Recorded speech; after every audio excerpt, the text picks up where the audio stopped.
தான். அப்ப அதற்கு நீ சரியான ஒரு ஓட்டுநராக நீ ஆகுவதற்கு நீ நல்ல ஓட்டுநராக நீ தயாராகும். நல்ல ஓட்டுநராக எடுத்து வண்டி எடுத்து ஓட்டினோன்னு முதல்ல எடுத்துன்னு என்னது பக்கத்துல யாரும் தெரிஞ்சவங்க இருக்கணும். இல்லைன்னா ஏசாப்புல இருக்கிறதுக்கு இன்னால் இல்லாத இன்னாலே ராஜுன்னு சொல்லுவாங்க. வண்டி முதல்ல எடுக்கிறாப்புல அவர் ஓட்டே புதுசா எடுக்கிறாப்புல எடுத்தோடனே என்ன கிளச்சில் காலை வச்சுன்னா பேசாம அது பேசாம போதுன்னு தெரியும். முன்னாடி வரவங்களுக்கு களிமா ஷஹாதா தான். எந்த அளவுக்கு முக்கியத்துவம் தரலாம். அல்லாஹ் பேசும்போது யஅலமூன மா தஃஅலூன் கிராமன் காத்திபீன் யஅலமூன மா தஃஅலூன். கிராமன் காத்திபீன்கள் நீ என்ன செஞ்சாலும் அதை என்ன பண்றாங்க, எழுதுறாங்களா இல்லையா? நீ நன்மை செஞ்சாலும் சரி தீமை செய்தாலும் சரி அதை எழுதுவதற்கு 2 மலக்குமார்கள் இருக்கிறார்கள்.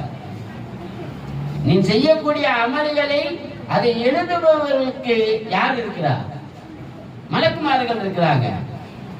அல்லாஹ் உன்னுடைய வெளி தோற்றங்களை பார்ப்பதற்கும் அல்லாஹ் ரப்பல் ஆலமீன் இல்ல. ரப்பல் ஆலமீன் எங்க பார்க்கிறா? வல்லாஹ் யஅலமு மா ஃபி சுதூர் அப்படின்றான். உள்ளமையில எது ஓடுதோ அதை அல்லாஹ் பார்க்கறான் அப்படின்றான் என்பத இதை கேட்டு தெரிஞ்சுக்கணும்னு அவர் போறாரு.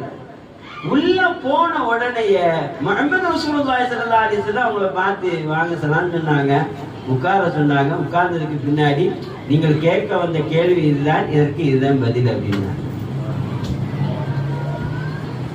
முஹம்மது ரசூலுல்லாஹி ஸல்லல்லாஹு அலைஹி வஸல்லம் சொன்னதுக்கு பின்னாடி அவர் சொன்னாரு, யா ரசூலல்லாஹ் அன்த சாதிகுன் வ அன்த ரசூலுன்.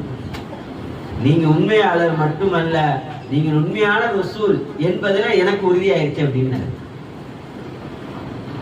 உள்ளமைகளில் நடக்கக்கூடிய தன்மைகளை அல்லாஹ் தஆலா அவன் பொறுப்பேற்கிறான்.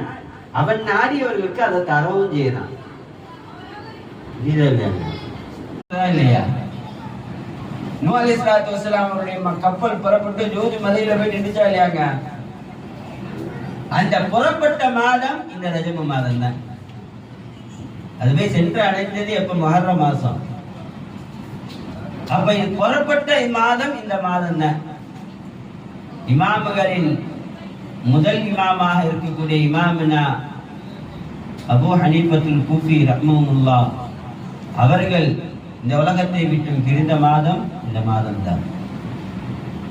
அதேபோல் அல்லாஹ்வை நேரடியாக சந்தித்து அல்லாஹ்விடத்தில் உரையாற்றிய முஹம்மது ரசூலுல்லாஹி ஸல்லல்லாஹு அலைஹி வஸல்லம் அவர்கள் இந்த உலகத்தில் அல்லாஹ் யாருக்கும் தராத அந்த பாக்கியத்தை தந்த